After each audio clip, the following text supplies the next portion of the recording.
또한 10분의 1을 받는 레위도 아브라함으로 말미암아 10분의 1을 바쳤다 할 수 있나니 이는 멜기세덱이 아브라함을 만났을 때 레위는 아직 자기 조상의 허리에 있었음이니라. 아멘. 오늘은 성경에 흔히 나타나지는 않지만 아주 중요한 한 인물에 대해서 살펴보고자 합니다. 그 사람은 바로 멜기세덱입니다. 한마디로 말해서 멜기세덱은 예수 그리스도의 그림자였습니다. 히브리서 5장 11절에 보면은 멜기세덱에 관하여는 우리가 할 말이 많으나 너희가 듣는 것이 둔함으로 해석하기 어려우니라. 멜기세덱은 구약에 딱 2번 나옵니다. 아브라함이 소돔과 고모라 안에 있는 롯을 구하기 위해서 4명의 왕과 싸워 이기고 돌아올 때 이 멜기세덱이 나타나죠. 그는 포도주와 빵을 가지고 아브라함을 환영하고 축복합니다. 이러한 축복을 받은 아브라함은 멜기세덱에게 전리품에서 가장 좋은 10분의 1을 바칩니다. 창세기 14장에 나오는 이야기죠. 이것이 멜기세덱이 처음으로 등장하는 장면입니다. 그 다음에는 이 사건에 비추어서 시편 110편 4절에 너는 멜기세덱의 반차를 조차 라고 언급되는 것이 그에 관한 전부입니다. 히브리서 기자는 멜기세덱에 관한 그 영적 진리가 너무나 깊기 때문에 할 말이 많았던 것 같습니다. 그러나 그 진리가 너무 깊고 오묘하기 때문에 해석하기 어렵다고 하면서 너희들이 귀가 둔하여 듣지 못할 것을 아쉬워하고 있습니다. 이 말씀은 멜기세덱에 관한 진리가 이성과 상식으로는 이해하기 어렵다는 뜻이요, 거듭나지 못하고 성숙하지 못한 그리스도인들에게는 납득이 가지 않으리라는 그런 뜻입니다. 그러나 성경은 구약의 성광처럼 잠깐 나타나고 있는 이 멜기세덱이야말로 주님의 사역과 성격을 이해하는데 매우 중요하다고 말씀하고 있습니다. 오늘은 이 멜기세덱을 통해서 예수 그리스도의 사역의 본질과 그 직분을 이해해 보기로 하겠습니다. 멜기세덱은 어떤 사람이었습니까? 그리고 그의 직분은 어떤 것이었습니까? 오늘 본문 7장 1절에 잘 나타나 있죠. 이 멜기세덱은 살렘 왕이요 지극히 높으신 하나님의 제사장이라고 기록되어 있습니다. 멜기세덱은 왕이요 제사장입니다. 인간의 모습으로 볼 때 멜기세덱은 왕으로서 존재했습니다. 살렘은 예루살렘을 의미합니다. 고대 국가에서 왕이란 신적 권위와 절대 통치권을 가지고 있는 사람입니다. 동시에 그는 지극히 높으신 하나님의 제사장이었다고 말하고 있습니다. 제사장은 누굽니까? 인간을 대표해서 하나님께 나아가 속죄 제물을 드리는 사람을 우리는 제사장이라고 말합니다. 이 사람이 바로 멜기세덱이었습니다. 그 시대에 우상 숭배가 만연했던 것을 생각해보면 높으신 하나님의 제사장이라는 표현을 쓴 것은 매우 중요한 의미가 있습니다. 이 멜기세덱의 직분을 통해서 우리는 예수 그리스도와 그의 직분을 생각하게 됩니다. 왜냐하면 바로 예수 그리스도께서 왕으로서 제사장으로서 예언자로서 이 세상에서 그의 사역을 감당하셨기 때문입니다. 오늘 본문 히브리서 7장 2절 하반절에 보면 그 이름을 번역한 즉 첫째 의의 왕이요 또 살렘 왕이니 곧 평강의 왕이요 라는 말씀이 나와 있습니다. 이를 통해서 멜기세덱이라는 이름의 그 속성과 내용과 성격을 살펴보면 첫 번째 멜기세덱의 그 첫 번째 이름 의의 왕입니다. 멜기세덱은 원래 2단어로 되어 있는데 멜기라는 말은 무엇의 왕이라는 뜻이고 세덱이라는 것은 의라는 뜻입니다. 이 2단어가 합쳐져서 의의 왕이 된 것입니다. 인간에게 가장 최대의 문제가 무엇입니까? 전쟁의 문제도 아니고 먹고 사는 문제도 아닙니다. 인간에게 있어서 가장 중요하고 결정적인 문제는 바로 죄의 문제입니다. 이 문제는 어느 누구도 해결할 수 없기 때문에 실제로 인류가 존재한 이래 계속해서 인간을 괴롭혀온 문제가 바로 이 죄 문제입니다. 그래서 어떤 사람은 죄를 문둥병에 비유했습니다. 예레미야서에 보면은 만물보다 심히 부패한 것이 인간의 마음이다 라고 말했습니다. 또 칼빈은 이 말을 가리켜서 인간의 마음은 악의 제조 공장이다 라고 표현하기까지 했습니다. 그래서 인간의 제일 중요한 첫 번째 문제는 바로 죄로부터 벗어나는 것입니다. 오늘날 우리 사회의 제일 심각한 문제는 무엇입니까? 불의입니다. 불의. 모든 불의에서 이 사회를 구원하자는 것이 요즘 세상 사람들이 한결같이 외치는 소리입니다. 물론 세상이나 국가나 역사나 개인이나 교회나 죄의 문제에서 벗어나야 합니다. 죄의 싹은 사망이기 때문에 그렇습니다. 그러므로 사람들은 이 사망의 그림자 밑에 이미 있는 것입니다. 질병이나 절망, 불안이나 괴로움이 바로 죄라는 덩어리 안에 숨겨져 있는 거죠. 이 죄를 누가 해결할 수 있겠습니까? 이 죄의 문제를 해결할 수 있는 분 오직 예수 그리스도뿐입니다. 그리스도의 보혈 외에는 죄의 문제를 씻을 길도 해결할 방법도 없습니다. 인간이 죄의 문제를 해결하려고 하면 할수록 죄는 더 번성해지기 마련입니다. 걷잡을 수 없이 커져가는 것이 죄이기 때문에 그렇습니다. 그래서 십자가의 보혈 앞으로 이 죄를 가지고 가지 않는 한 아무도 죄의 문제를 해결할 수 없다는 것입니다. 로마서 3장 23절에 보면 인간은 죄에 빠져서 하나님의 영광에 이르지 못한다는 그런 말씀이 나옵니다. 하나님의 영광이란 바로 하나님의 의와 하나님의 거룩을 의미합니다. 의로우신 예수님께서 인간의 죄를 위해 무엇을 하셨습니까? 친히 십자가에 달려 못 박혀 죽으셨습니다. 이렇게 십자가에 못 박혀 죽으심으로써 예수 그리스도의 속성이자 본질인 그 의를 우리 인간에게 전가시켜 주신 것입니다. 허물과 죄로 죽을 수밖에 없는 우리 인간에게 말입니다. 그래서 누구든지 예수 그리스도를 믿는 자는 하나님의 자녀가 될 뿐만 아니라 의롭다 하심을 얻도록 역사하여 주셨습니다. 하나님을 아버지라 부르게 해주시고 하나님과 더불어 화평하로운 관계를 누릴 수 있도록 만들어 주신 것, 바로 이 십자가 복음입니다. 이것으로 인해 우리가 예수님을 의의 왕이라고 부르는 것이죠. 그러므로 멜기세덱의 이름이 의의 왕이라는 사실은 바로 예수 그리스도께서 우리에게 의의 왕으로 오셨음을 보여주고 있는 것입니다. 그리고 멜기세덱의 두 번째 이름은 살렘 왕인데, 살렘이라는 말은 바로 샬롬에서 비롯된 말입니다. 평강이라는 뜻이죠. 멜기세덱은 평강의 왕입니다. 이 이름을 지닌 멜기세덱을 통해서 바로 평화의 왕이신 예수 그리스도를 발견하게 됩니다. 예수님의 탄생을 가리켜서 누가복음 저자는 2장에서 하늘에서는 기쁨이요 땅에는 평화라고 말씀하고 있습니다. 예수 그리스도의 탄생 자체가 온 인류에게 평화를 주기 위한 것이었고 그분이 평화 자체였습니다. 예수님은 죽기 전에 제자들에게 귀한 말씀을 하셨죠. 요한복음 14장 27절에 평안을 너희에게 끼치노니 곧 나의 평안을 너희에게 주노라. 내가 너희에게 주는 것은 세상이 주는 것 같지 아니하니라. 너희는 마음에 근심도 말고 두려워하지 말라. 여러분, 예수님을 경험한 사람이 맨 처음 하는 말이 무엇입니까? 마음이 평안하다고 말합니다. 교회에 오면 마음이 평안하다. 주님 앞에 오면 마음이 평안하다. 그렇게 불안하고 무섭고 괴롭고 고통스럽던 마음이 평안해졌다라고 말합니다. 사막과 같은 환경은 변한 것이 아무것도 없을지라도 마음에 평화가 있다는 것입니다. 왜냐하면 예수님이 평강의 주인이시기 때문입니다. 살렘의 왕, 평화의 왕은 바로 우리 예수님이십니다. 예수님께서 십자가에 못 박혀 죽으시고 난 다음에 부활하셔서 제자들에게 첫 번째 하신 말씀 무엇입니까? 평강이 너희에게 있을지어다. 우리 주님은 우리에게 평화를 주시기를 원하십니다. 평강을 주시기를 간절히 원하십니다.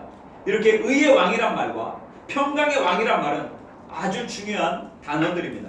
이 두 단어의 관계를 우리가 좀 더 깊이 있게 생각해 볼 필요가 있는데, 시편 85편 10절에 긍휼과 진리가 같이 만나고 의와 화평이 서로 입맞추었으며, 의와 화평이 서로 입맞춤한다는 말이 무슨 뜻입니까? 의의 왕이신 예수 그리스도는 곧 평화의 왕이란 그런 말입니다. 한 걸음 더 발전시켜서 보면 이 평화의 기초는 의라는 말입니다. 의롭지 못할 때는 결코 평화로운 상태가 이루어지지 않습니다. 그러므로 의로운 사람만이 평화를 줄 수 있고 의로운 사람만이 그 평화를 누릴 수 있는 것입니다. 많은 사람들은 마음의 평화를 원합니다. 왜냐하면 대부분의 사람들이 마음에서 전쟁을 경험하고 있기 때문에 그렇습니다. 세상만 전쟁하는 것이 아니라 부부와 가족 사이에도 이 전쟁은 이루어집니다. 국가만 이렇게 소란스러운 것이 아니라 우리의 영혼도 아주 소란스럽습니다. 마음이 평화롭지 않습니다. 많은 국가들이 평화를 원하고 있지만 평화는 원하면 원할수록 오지 않고 더 멀어지는 것 같습니다. 내 마음을 들여보다 보십시오. 얼마나 많은 전쟁이 벌어지고 있습니까? 그렇다면 이처럼 평화를 원하는데 평화가 오지 않는 이유가 무엇입니까? 의의 왕, 평화의 왕이란 말에서 우리는 그 답을 찾을 수 있습니다. 다시 말하면 참된 평화의 기초는 참된 의에서 시작된다라는 뜻입니다. 불의한 사람 안에는 진정한 평안이 없습니다. 불의한 지도자가 있는 나라는 평화롭지 않습니다. 이것은 개인이나 국가나 마찬가지입니다. 불의한 남편 옆에 편안한 아내가 없습니다. 불의한 부모 앞에 부모 안에 평화로운 자녀가 없습니다. 평화를 위해서 의의 왕을 먼저 모셔야 합니다. 내 죄를 고백하고 십자가 앞에서 죄와 허물을 용서함 받기 전에는 진정한 평화가 없다는 것입니다. 평화는 도피나 회피, 타협을 통해서 이루어지지 않습니다. 거기에 일시적인 위안이 올지 몰라도 곧 다시 불안과 고통이 찾아옵니다. 로마서 5장 1절에 그러므로 우리가 믿음으로 의롭다 하심을 얻었은즉 우리 주 예수 그리스도로 말미암아 하나님으로 더불어 화평을 누리자. 이 말씀을 통해 사람 간의 국가 간의 평화가 중요한 것이 아니라 하나님과의 평화가 중요하다는 것을 우리는 알 수 있습니다.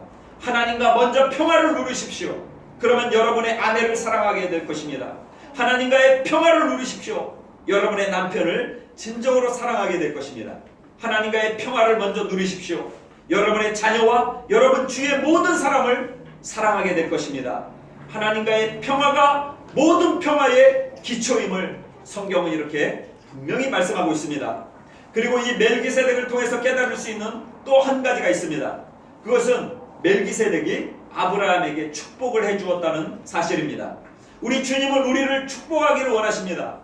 하나님이 세상을 이처럼 사랑하사 독생자를 주신 것은 누구든지 멸망치 않고 영생을 얻기 원하시기 때문에 그렇습니다. 주님이 우리에게 말씀을 주시는 것은 십자가에 달려 죽으신 것은 우리를 지옥에 보내려고 하는 것이 아니라 하나님의 자녀로 삼아주시기를 간절히 원하시기 때문입니다. 여러분은 예수님이 주시는 이 축복을 누리고 계십니까? 의의 축복과 평안의 축복을 지금 누리고 계십니까? 멜기세덱이 아브라함을 축복해주고 떡과 포도주를 주었던 것처럼 주님께서는 성만찬을 통해서 우리에게 영적인 축복도 주시기를 원하셨습니다. 더불어 이 땅에서부터 영육간의 놀라운 축복받기를 원하고 계십니다. 마태복음에서 예수님은 마음이 가난한 자는 복이 있다, 긍휼히 여기는 자는 복이 있다, 화평케 하는 자는 복이 있다 등의 8가지 축복을 이야기해 주셨습니다. 우리 주님이 지금도 여러분을 축복하고 계신 것을 믿으시기 바랍니다. 그리고 여러분이 이 축복 안에 들어오기를 간절히 원하고 계신다는 것 여러분 명심하십시오. 더 나아가 우리는 멜기세덱의 기원을 통해서 예수 그리스도의 본질을 찾아볼 수 있습니다. 히브리서 7장 3절 오늘 본문, 아비도 없고 어미도 없고 족보도 없고 시작한 날도 없고 생명의 끝도 없어 하나님 아들과 방불하여 항상 제사장으로 있느니라. 여기서 우리는 논리적으로 모순됨을 알 수 있습니다. 왜냐하면 제사장이란 사람 중에서 취한 사람입니다. 사람 중에서 취한 왕이고 제사장인 그를 하나님 아들과 방불한 자였고 족보도 없고 어미도 없고 아비도 없고 시작도 끝도 없는, 즉 신적 존재와 같은 모습으로 기록하고 있기 때문입니다. 모든 제사장은 아론의 후예여야 하며 모든 제사장은 레위 지파에서 나와야 합니다. 그러나 멜기세덱은 모든 인간적인 지파와 족속을 초월한 사람으로 여기에 소개하고 있습니다. 그래서 귀가 둔한 사람은 해석하기 어렵다고 미리 말했던 것입니다. 이 말은 무슨 말입니까? 우리 주님이 인간의 모습으로 오셔서 인간 속에 사셨고 인간과 함께 눈물을 흘렸고 인간과 함께 고통을 당했고 십자가를 질 수밖에 없는 모습으로 왔지만 그의 신적 기원은 하늘에 있다는 사실을 보여주는 것입니다. 골로새서 1장 15절에 보면 그는 보이지 아니하시는 하나님의 형상이요 모든 창조물보다 먼저 나신 자니 만물이 그에게 창조되되 만물이 다 그로 말미암고 그를 위하여 창조되었고 또한 그가 만물보다 먼저 계시고 만물이 그 안에 함께 섰느니라 라고 말씀하고 있습니다. 우리가 믿는 예수님이 바로 그런 분이십니다. 그는 인간이셨지만 인간이 아니셨습니다. 인간의 몸을 입으셨지만 하나님 자신이셨습니다. 예수 그리스도의 본질이 하나님 자신이셨기 때문에 아브라함보다도 먼저 계셨던 분이요 모세보다도 크신 분이라는 것을 지금 성경이 계속해서 증거하고 있는 것입니다. 멜기세덱이 하나님의 아들과 방불하여 항상 제사장으로 있는 것처럼 예수님께서도 바로 신적 기원을 가지신 우리의 영원한 대제사장이십니다. 그가 제사를 드림으로 말미암아 우리의 구원은 확정된 것입니다. 그러므로 우리는 그 은혜의 보좌 앞에 담대히 나아갈 수 있게 되었습니다. 창세기 14장 17절에서 20절을 살펴보면 멜기세덱이 아브라함을 축복을 해주는 것을 볼 수 있습니다. 왜 아브라함에게 축복해 줍니까? 그것은 아브라함이 산 믿음의 행동을 했기 때문에 그렇습니다. 창세기 14장 이후에 나타나는 것처럼 전쟁에서 승리하고 돌아오는 아브라함을 멜기세덱이 맞이해 주죠. 여러분도 믿음의 결단을 하고 손해보기를 각오하고 주님만 생각하고 주 앞에 나오면 멜기세덱이 나타난 것처럼 우리 주님이 떡과 포도주를 가지고 여러분 앞에 나와 축복해 주실 것입니다. 아브라함은 너무나 고맙고 감격해서 자기 전리품에서 제일 좋은 것으로 10의 1을 바쳤습니다. 이것이 11조의 기원이죠. 여기서 하나 기억해야 할 것은 11조는 율법이 아닙니다. 은혜의 보답일 뿐입니다. 나중에 이스라엘 백성이 11조를 바치지 않고 하나님의 것을 도둑질해 가기 때문에 말라기에서 그렇게 율법적으로 말하고 있는 것뿐입니다. 은혜 받은 아브라함은 바치지 않으면 견딜 수 없어서 멜기세덱에게 10분의 1을 바친 것입니다. 그래서 예수님께서 이것을 축복해 주셨던 것입니다. 멜기세덱은 바로 이런 신적 기원을 받는 아주 높은 분이십니다. 멜기세덱은 아브라함에게 축복을 해주었고 또 10분의 1을 어떻게 했습니까? 받았습니다. 예수님도 여러분을 축복해 주시기를 원하시고 그 은혜의 보답받기를 원하시는 분임을 여러분 명심하십시오. 그러나 오늘날 현대교회의 비극은 돈에 대한 극단적 노이로제에 걸려있다는 것입니다. 이 현상은 두 가지로 살펴볼 수 있는데, 첫째는 비성경적인 교회의 헌금 태도입니다. 교회가 비성경적일수록 헌금을 강요합니다. 설교 때마다 헌금 이야기하고 무슨 헌금이다 해서 사람들이 모두 헌금에 지쳐있고 질려있는 것은 우리가 익히 잘 아는 그런 사실입니다. 두 번째는 헌금에 대한 교인들의 비성경적인 태도입니다. 이들은 돈 얘기만 하면 아주 질색을 하며 헌금 바구니 도는 것을 잠자리채 도는 것으로 해석합니다. 극단적으로 해석하는 것도 극단적으로 헌금을 강요하는 것과 아주 똑같은 그 나쁜 것입니다. 우리는 멜기세덱을 통해서 귀한 진리를 깨달아야 할 줄 믿습니다. 돈에 대한 자유입니다. 물질이 하나님으로부터 왔다고 하는 그 확신입니다. 헌금 생활의 축복을 우리는 알아야 합니다. 대부분 사람들이 이런 이야기를 헌금에 대한 강요로 생각하고 헌금에 대한 그런 설교를 싫어하죠. 그러나 성경에서 오늘 우리가 배워야 할 내용은 바른 은혜 생활과 바른 헌금 생활을 통해서 아브라함과 멜기세덱이 아주 좋은 관계를 가졌던 것입니다. 이것을 오늘날 교회가 회복해야 될 줄 믿습니다. 이것이 바로 우리가 멜기세덱을 통해서 배워야 할 축복입니다. 여러분, 우리 주님을 다시 한번 바라보시기를 간절히 바랍니다. 의의 왕이요 평화의 왕이요 신적 기원을 갖는 분이요 우리에게 축복을 내려주시는 분이요 기꺼이 은혜의 보답을 받으시는 우리 주님을 통해서 여러분의 생활이 풍성해지기를 간절히 바랍니다. 멜기세덱의 반차를 좇아 영원한 대제사장이 되신 예수 그리스도를 바라보고 뒤따라가 이 세상에서의 의의 삶, 평화로운 삶, 축복된 삶을 살기를 예수의 이름으로 간절히 축원합니다. 기도하겠습니다. 하나님 아버지, 오늘 성경에 딱 2번밖에 나오지 않는 이 멜기세덱에 대해서 우리가 배웠습니다. 멜기세덱은 의의 왕이요 평강의 왕입니다. 예수 그리스도를 또한 나타내는 귀한 인물입니다. 주님, 이 멜기세덱이 아브라함을 축복했듯이 우리 주님이 우리를 축복해 주십니다. 또한 우리가 받은 축복을 감사하여서 또한 그 은혜에 보답하는 삶을 살기를 원합니다. 그로 인해 우리가 축복의 통로가 되어 어디를 가든지 살아계신 하나님을 증거하는 자들로 저희들을 마음껏 사용하여 주시옵소서. 지금은 우리 주 예수 그리스도의 은혜와 하나님의 극진하신 사랑과 성령의 감화 교통 역사하심이 평생에 하나님의 은혜를 받고 또 그 은혜를 나누기를 원하는 우리 TBRC 가족들 머리머리 위에 지금으로부터 영원토록 함께 계실지어다. 아멘. 감사합니다. 수고하셨습니다.